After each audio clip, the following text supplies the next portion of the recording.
Então, quanto à origem, naturais, semissintéticos e sintéticos. As características dos antimicrobianos, né, quanto à ação, ele pode ser bacterostático ou pode ser bactericida.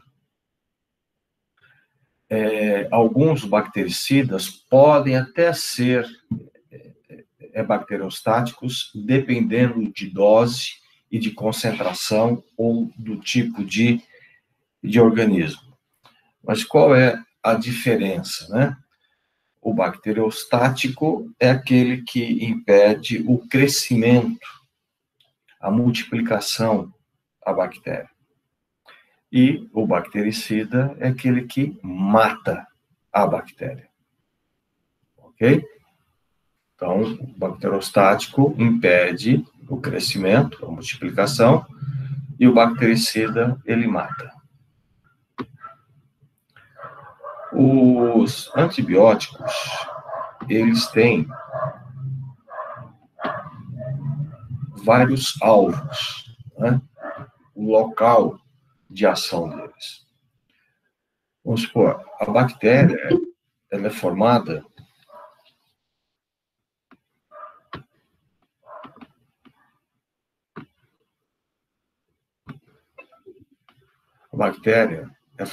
pela a parede celular, né?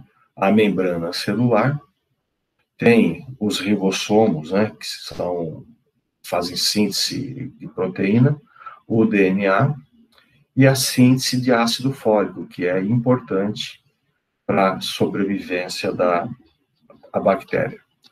Então, dependendo do grupo de antibiótico, ele vai ter um foco, ele vai ter um local de ação, né? As penicilinas, que a gente vai começar a falar, o alvo delas é a parede bacteriana. Então, elas agem a nível de parede. Outros a nível de DNA, né, de síntese e proteína, e aí vai.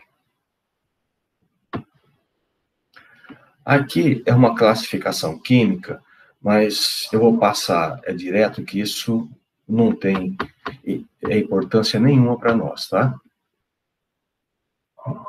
Isso aqui pode ficar decorando essas coisas que não servem para nada. E aí, as penicilinas. A penicilina, né, a primeira descoberta foi a penicilina natural, a penicilina G natural, que é a benzil penicilina. Ela se apresenta na forma de um sal, alcalino, sódico ou potássio e tal. Só que a característica dela é inativada em pH francamente ácido ou alcalino. Então, por ser inativada em pH francamente ácido ou alcalino, ela não consegue ser administrada por via oral. Então, ela tem que ser administrada somente por via parenteral, né? As penicilinas, a gente trabalha muito com unidades. Uma unidade corresponde a 0,6 microgramas de penicilina. 1 miligrama corresponde a 1.670 unidades. Tá? A penicilina G natural é rapidamente eliminada. Tem a meia-vida em torno de 4 horas, o que levou a processos que permitissem a sua ação mais prolongada. Então, quando se descobriu e começou a trabalhar com a penicilina, a meia-vida dela é muito curta. Então, eles tentaram aí fazer né, modificações para tentar aumentar a meia-vida das penicilinas. E aí surgiu a penicilina G, procaína. É a mesma penicilina G, só que associada à molécula de iprocaína. Então, associada à procaína, ela podia ser injetável, né, intramuscular, e ela provoca, a procaína, ela provoca uma vasoconstricção, diminuindo a absorção e prolongando o tempo de ação.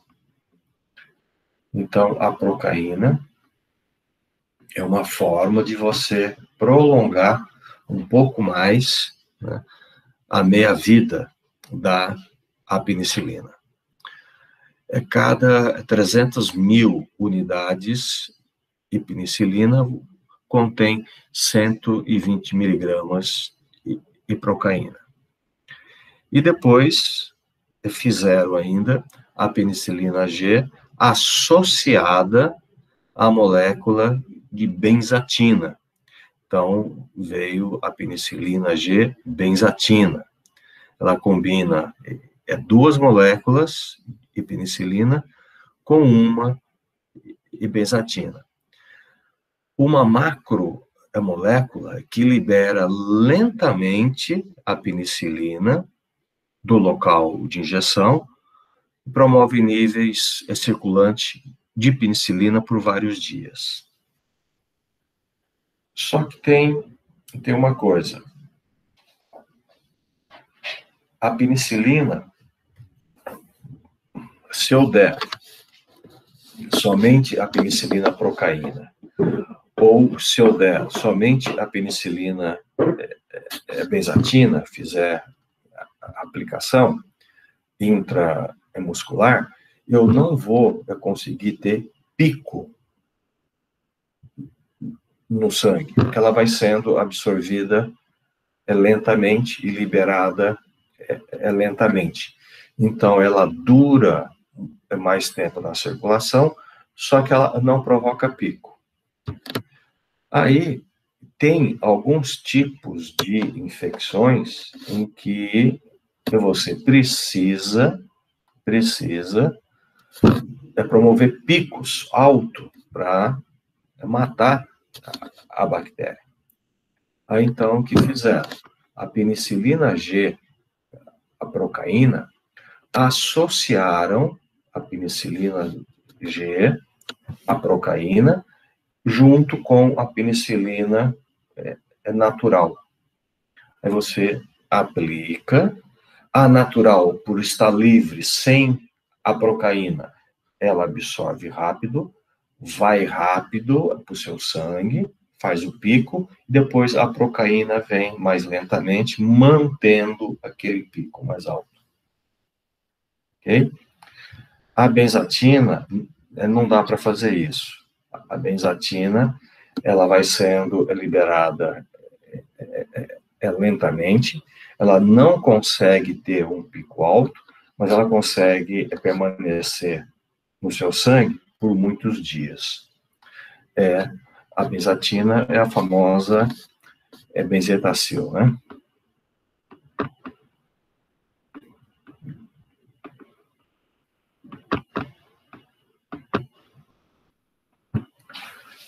Agora, como que essas penicilinas, elas agem? As bactérias, elas estão em constante processo de multiplicação e crescimento. A parede celular, a bactéria, é composta por peptídeos, né? E esses peptídeos glicanos, aqui, ó, tá?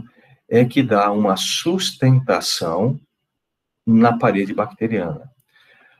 Essa parede bacteriana, ela precisa ser resistente porque ela precisa suportar a pressão osmótica dentro da bactéria.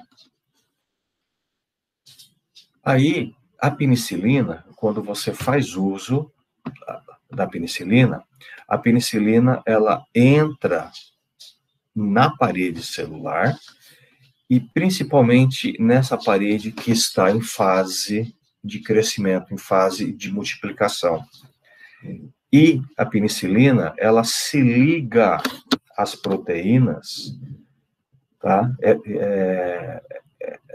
Chamadas de proteínas ligadoras de penicilina, e elas começam a fazer parte da parede celular, a bactéria. Então, ela se liga a essas proteínas ligadoras, fazendo parte da parede celular. Só que essa parede, com a presença da penicilina, essa parede ela acaba ficando frouxa e ela não suporta mais a pressão osmótica, e aí ela se rompe, e é onde a bactéria ela morre. Então, a penicilina, ela provoca aí, né, a lise bacteriana por se ligar a essas proteínas ligadoras, deixando a parede bacteriana mais frouxa. Ok? Então, é desse jeito que as penicilinas agem. As penicilinas, tá, a estrutura química dela, ela possui esse anel aqui, que é chamado de anel beta-lactâmico. Esse anel é que dá a característica de antibiótico, a penicilina. Se esse anel se modificar, ou se esse anel se romper, a penicilina perde o seu efeito, perde a sua característica. Ok? Muito bem. As bactérias, elas aprendem muito rápido a se defender, né? E aí cria o que a gente chama de resistência bacteriana. As bactérias, quando entram em contato com o antibiótico, e a gente não usa uma dose adequada, ou a gente não usa por tempo muito certo, né? As bactérias aprendem a se defender. E aí elas começam a desenvolver enzimas, tá? Que são enzimas chamadas beta-lactamases. Os estafilococos, as bactérias gram-negativas, elas produzem essa enzima beta-lactamase, e essa enzima, ela promove a abertura do anel beta-lactâmico. A enzima, ela abre esse anel, e aí, abrindo esse anel, perde-se o efeito do antibiótico. Então, essa é uma forma de resistência. Uma outra forma de resistência é o seguinte, a bactéria, ela percebe, pô, o antibiótico ele tem que entrar a parede para matar. Então, ela começa a modificar a permeabilidade da parede, e, né, então ela vai reduzir a sua permeabilidade às penicilinas. Então, as penicilinas não conseguem mais alcançar o seu alvo, alcançar o local de ligação. E aí, não consegue também fazer mais efeito. Uma outra forma também de resistência, né, é alterações conformacionais nas proteínas e ligação. As bactérias começam a modificar aquelas proteínas que se ligam às penicilinas. Ela começa a modificar para que a penicilina não consiga mais encontrar o seu alvo e se ligar. Então, essa modificação nessas proteínas também fazem com que a bactéria fique resistente. Ok? Então, esses são os 3 principais meios de resistência bacteriana.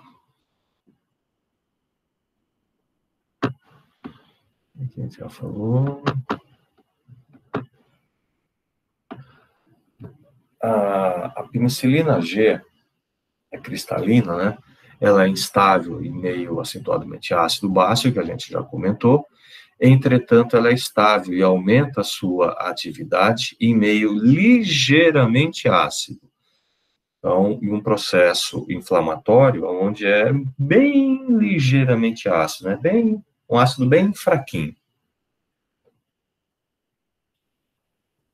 A absorção dela, oral, é muito pequena e irregular, justamente por causa do ácido gástrico, né?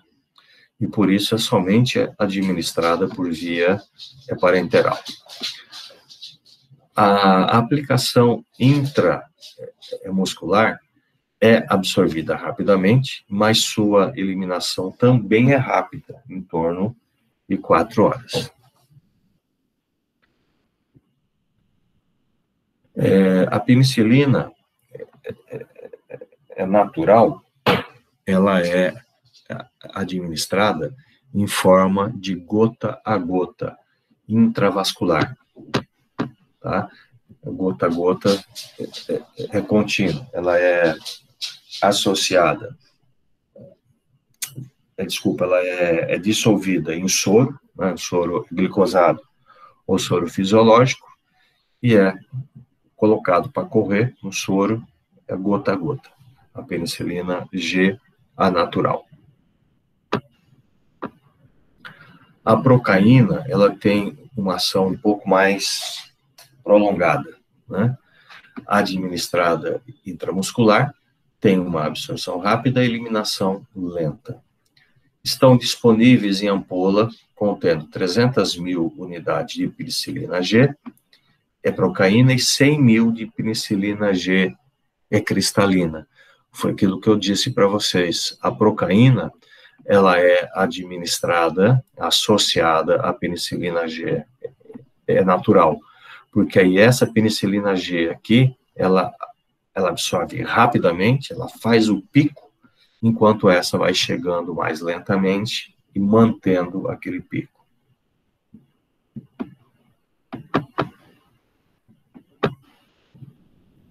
A benzatina, que é a famosa benzetacil, né? É pouco solúvel, administrado intramuscular, e é capaz de manter níveis plasmáticos por dias, 21 a 30 dias, dependendo da dose utilizada. O aumento da dose não provoca elevação significativa da concentração sanguínea. Então, não adianta eu aumentar a dose para querer aumentar a concentração no sangue. Não.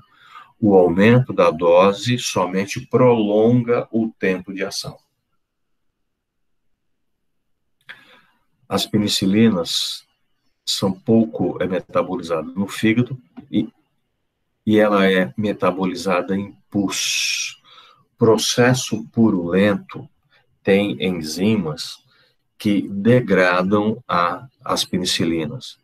Então, as penicilinas, elas não servem para tratar abscessos, essas coisas, porque o pus tem muita enzima que vai lá e degrada, né, a penicilina.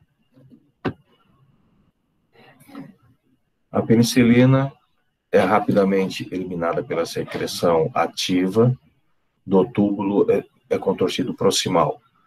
Então, aproximadamente 80% da penicilina é secretada através dos túbulos e 20% só por filtração. É por isso que é a que faz ela ter a meia-vida curta. Pacientes com anúria aumenta a meia-vida em até 10 horas. Aí eu preciso fazer o ajuste, né? Se esse paciente está com anúria, eu preciso fazer o ajuste de dose, porque eu vou prolongar o tempo de ação. Existe uma substância chamada probenicida, que ela impede a secreção tubular. E aí ela prolonga a meia-vida.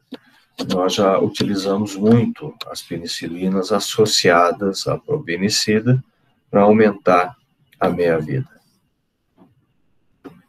Hoje não precisa mais, que nós temos outros antibióticos já de meia-vida maior.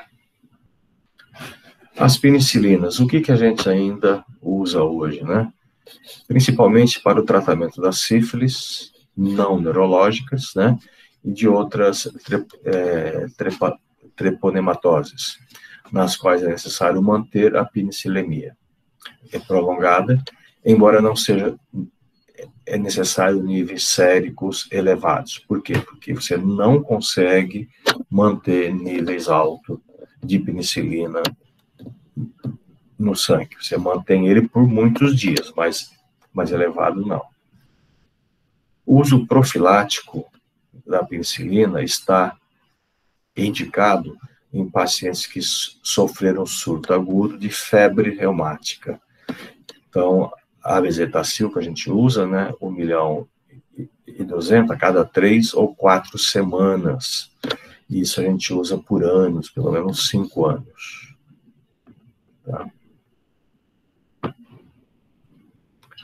A penicilina G, benzatina, não deve ser usada no tratamento de erisipela, pneumonia, gonorreia, feridas traumáticas e na profilaxia de tétano. Por quê? Porque essas infecções precisam de níveis altos do antibiótico no sangue. E a penicilina não tem nível alto no sangue, tá? Então, aí, você precisa... A única penicilina que você pode ter o nível mais alto no sangue é a procaína, porque ela vem junto com a natural, e a natural dá o pico, né? Mas a benzatina, a bezetacil, ela não pode, porque ela não consegue manter pico, ela não consegue fazer pico de ação.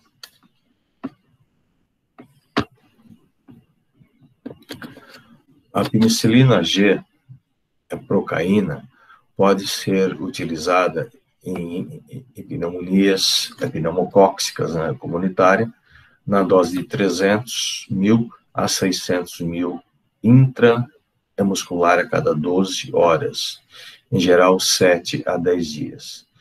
Gente, antigamente se usava somente a procaína para fazer tratamento de pneumonias. Depois que apareceu a amoxicilina, é aí que veio o alívio, né? Imagine você pegar a criança com pneumonia e ter que fazer essa injeção 2 vezes ao dia por 7, 10 dias. É horrível.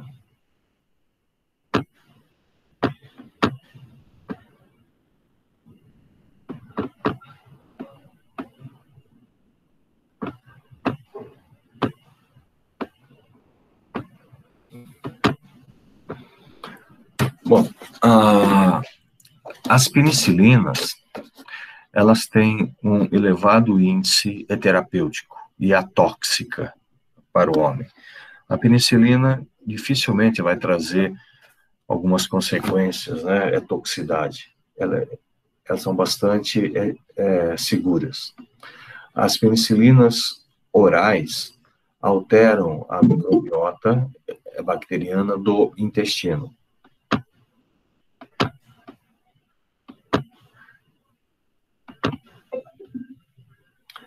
Desencadeiam, então, distúrbios gastrointestinais, em alguns casos, superinfecções por micro-organismos não sensíveis às penicilinas. Uma coisa que pode acontecer no uso das penicilinas são as reações de hipersensibilidade, que pode acontecer de 1 a 10% dos pacientes. A taxa de imortalidade é muito baixa, em torno de 0,02% dos pacientes hipersensíveis. As reações de hipersensibilidade após a administração oral, tópica e sistêmica por vários tipos de penicilina.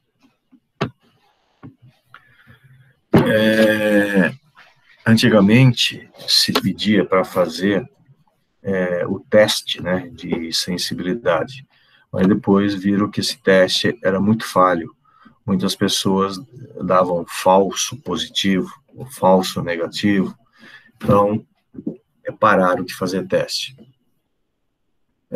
A reação de hipersensibilidade, a pior delas é aquela que é imediata, né?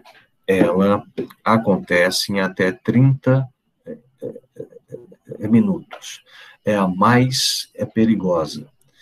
Ocorre a liberação de histamina, maciça, né?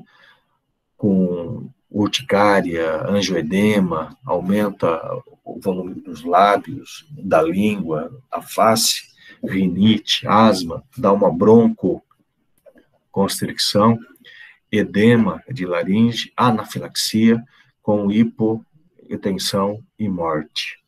Então, precisa ser socorrido rapidamente, senão mata. Tá? Então, essa é a mais perigosa, a imediata. Acontece em até 30 minutos.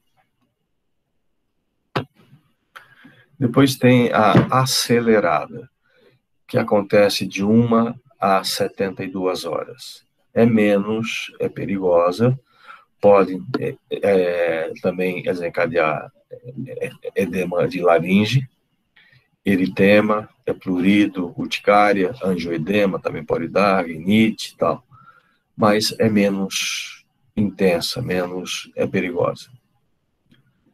E tem aquela que é tardia, né? E é a mais frequente, é a que mais se tem. E muitas vezes até as pessoas não fazem associação.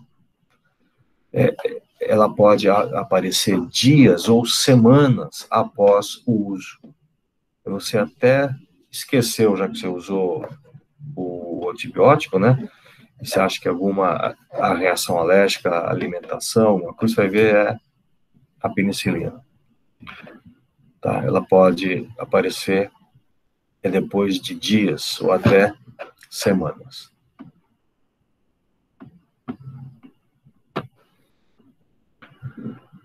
Algumas interações medicamentosas.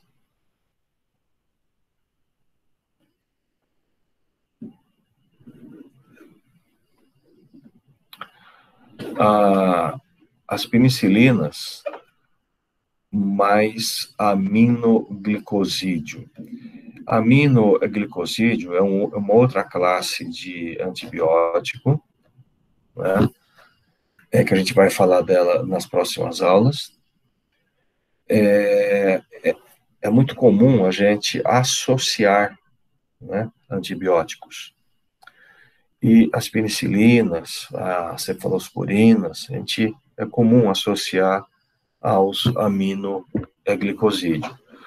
Só que, gente, essa associação não pode ser feita no mesmo recipiente, não pode ser colocado no mesmo soro, não pode entrar pelo mesmo equipo, tem que ser feito separadamente, porque elas reagem entre si, né, e fazem a reação covalente e perdem a eficácia. Então, você perde os dois, tá?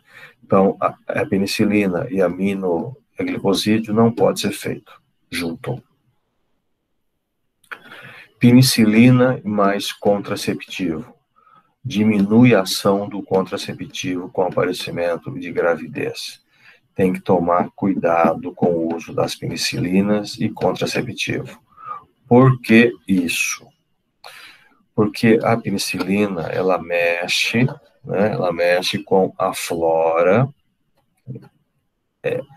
bacteriana intestinal e ela acelera o trânsito intestinal. Os contraceptivos, eles sofrem constantemente o processo do ciclo enterohepático. Então, ela passa pelo fígado, sai pela bile, vai para o intestino e é reabsorvida. Então, esse ciclo é constante. Se o trânsito intestinal está acelerado, tá? Você perde o tempo de reabsorção. Então, você acaba perdendo o contraceptivo e não tem a reabsorção dele. E aí a concentração plasmática dele começa a diminuir muito. Você pode até perder a eficácia, tá? A neomicina oral, a gente não usa mais. Você pode até arriscar que a gente não usa mais. A biodisponibilidade do atenolol é reduzida quando se administra simultaneamente ampicilina por via oral. Atenolol é um beta-bloqueador, né? É cardioseletivo. E a gente pode ter aí a redução da sua disponibilidade quando você usa junto com a penicilina. Bem, até então, as penicilinas que nós temos aqui é penicilina parenteral, ou intramuscular, ou intravenosa. Aí, então, eles queriam sintetizar ou fazer alguma penicilina, né, que pudesse ser administrada por via oral. E aí surge, então, a penicilina V. A penicilina V, a fenoximetilpenicilina, é um derivado semissintético,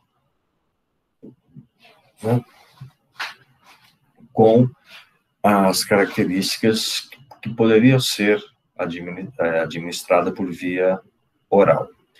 Só que a absorção dela é baixa, em torno de 60% aproximadamente. E uma meia-vida também era muito curta.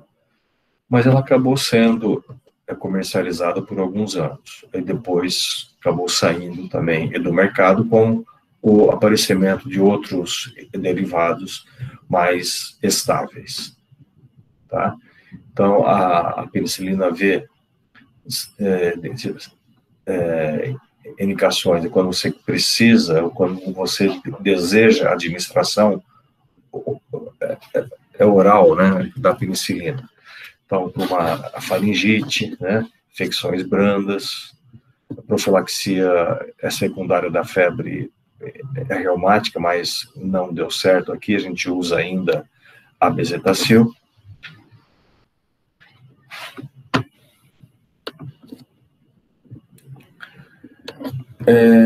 As penicilinas, né, a grande preocupação ainda era com aquelas bactérias, né, que se faziam resistentes ao uso das penicilinas, as bactérias piscilinases resistentes. Então, tinha bactéria que a penicilina ela não conseguia eliminar, porque ela adquiria a resistência muito rápida. Aí surgiu, então, antibióticos resistentes a essas enzimas, a essas piscilinases, né? E aí foi a meticilina e a oxacilina. A oxa, a gente usa ela até hoje, principalmente para Staphylococcus aureus, né? Então, são penicilinas, derivados, né, de penicilinas, que são resistentes à ação das enzimas penicilinases, tá? Então, a oxacilina. Nós tínhamos ela em via oral, intramuscular e intravascular. Praticamente a oral a gente não perdeu, né, o interesse porque tinha uma absorção muito baixa, só apenas em torno de 30% dela era absorvida, então parou de se usar.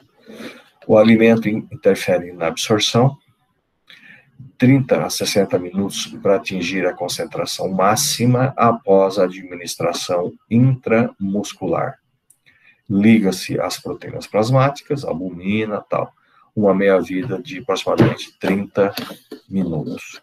Então, a oxacilina, a gente usa ela bastante, tanto intramuscular quanto intravenosa. Efetiva contra infecções estafilocócicas graves, como impetigo, síndrome da pele escaldada, furunculose generalizada, broncopneumonias, osteomielites, meningites, etc. Na sepse estafilocócica, pode haver a vantagem na associação com a gentamicina. A gentamicina, gente, é um aminoglicosídeo, tá? Que eu falei agora há pouco atrás. Utilizado na dose de 100 miligramas quilo dia.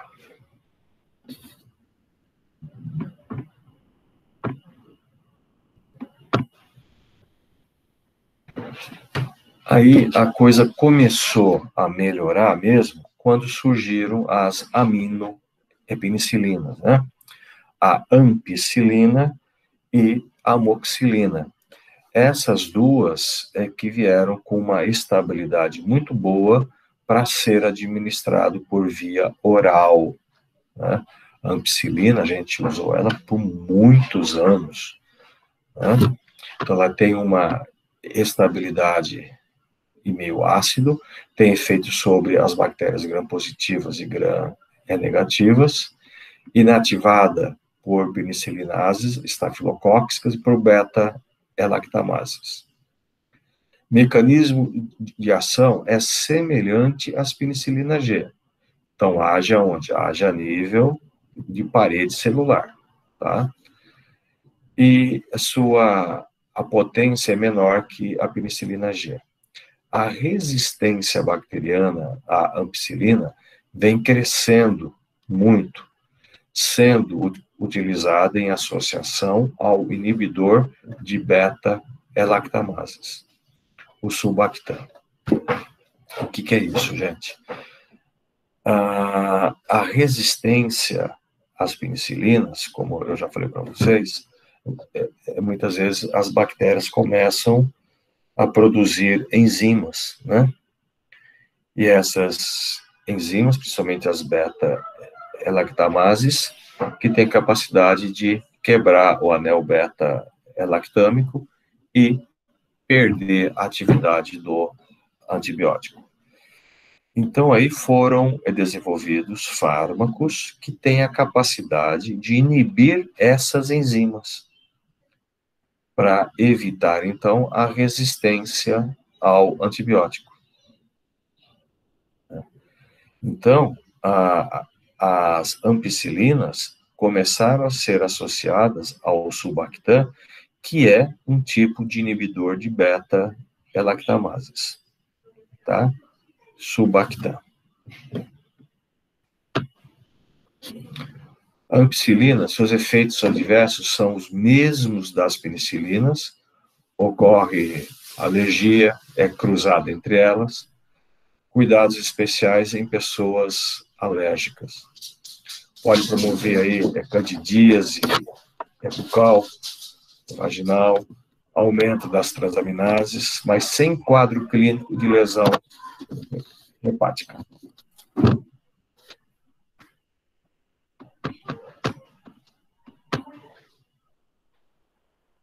A amoxicilina, mesma propriedade das penicilinas,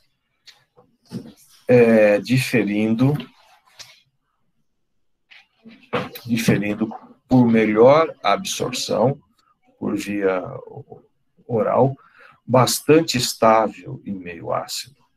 Então, a amoxicilina veio já com uma melhor característica ainda que a ampicilina. É bactericida de mecanismo igual das penicilinas, a mesma coisa. Age a nível de parede. Também é inativada por beta-lactamases. Tá? Não tem ação sobre estafilococos produtores de penicilinases. E para neutralizar a resistência por beta-lactamases, a gente associa a amoxicilina ao ácido clavulânico. Então, veja, a ampicilina a gente associa ao sulbactam. A amoxicilina a gente associa ao ácido clavulânico. Por quê? É de acordo com a característica cinética. Para mim, associar duas substâncias, elas precisam ter as mesmas características cinéticas, principalmente a meia-vida. Então, o sulbactam é mais semelhante à ampicilina, e o ácido clavulônico é mais semelhante à amoxicilina, por isso que é usado com ela. A amoxicilina, sua vantagem sobre a ampicilina é a sua boa absorção oral, né, muito boa, níveis séricos estáveis e elevados, sem interferência com alimentos. Então, a alimentação não interfere na concentração e sua absorção e tudo mais. E uma coisa muito boa é a manutenção de concentração terapêutica ativa por até 12 horas. 12 horas. A ampicilina é 6 horas. A amoxicilina, 8 a 12 horas. Então, é outra vantagem, né? Então, a dose diária é reduzida comparada à ampicilina. A amoxicilina, dose por via oral, nas infecções de via aéreas superiores, otites, sinusites, faringites, inferiores, bronquites agudas e agutizadas, broncopneumonias, pneumonias, né? E nessas doses aqui, podendo, em caso mais grave, chegar a 3 a 4 gramas dia. Também é um fármaco bastante seguro, tá? Bastante seguro.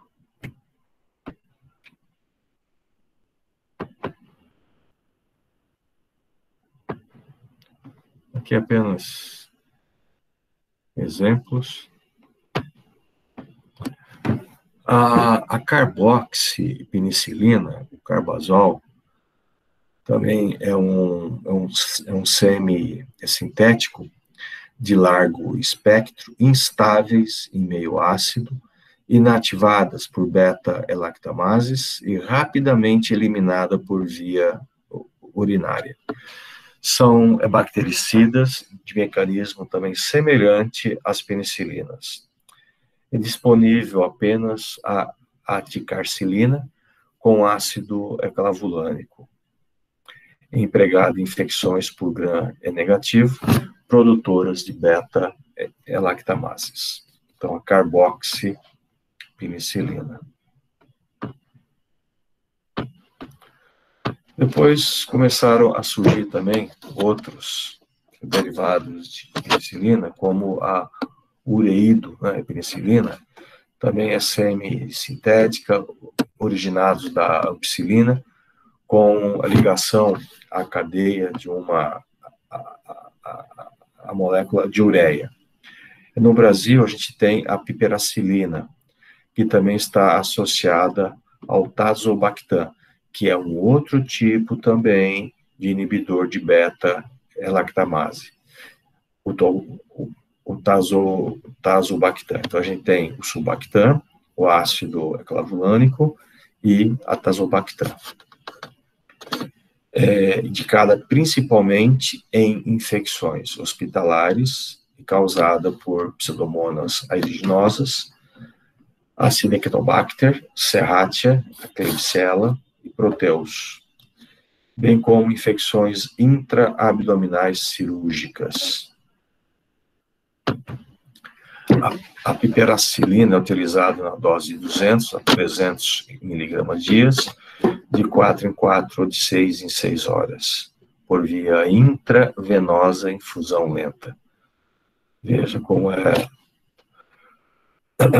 só pode ser aplicado também por via parenteral.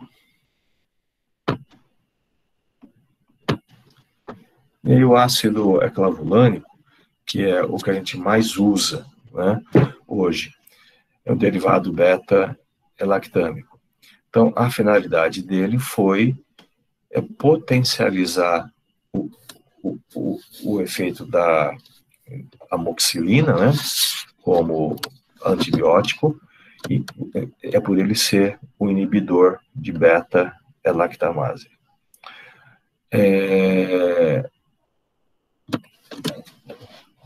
Então, a gente começou a usar muito a amoxicilina, depois a gente passou a usar a amoxicilina associado ao ácido eclavulânico.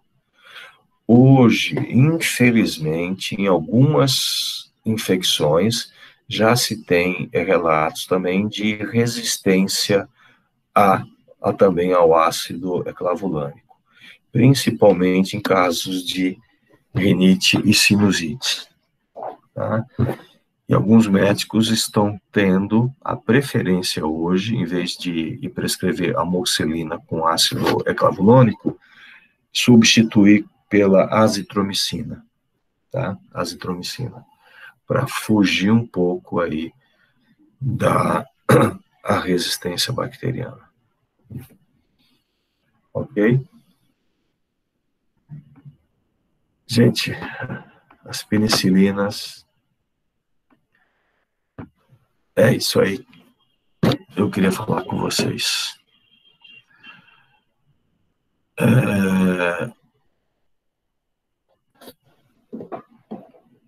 Gente, eu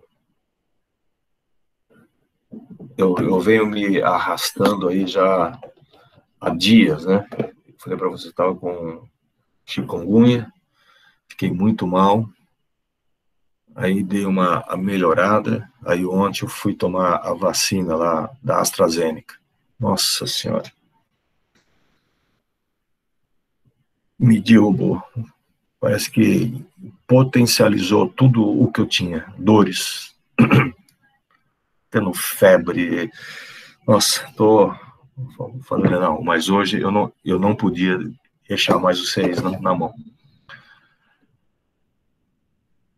Ô, fase, mas vai passar.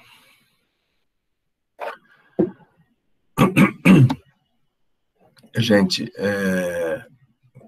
obrigado, querido. As penicilinas, então é isso daí. Na próxima aula a gente vai falar sobre as cefalosporinas, tá? E a gente vai falar das principais classes, tá bom? Obrigado, querida. Obrigado, Ana. Obrigado a todos. Tudo bem, gente? Me desculpa, tá, gente?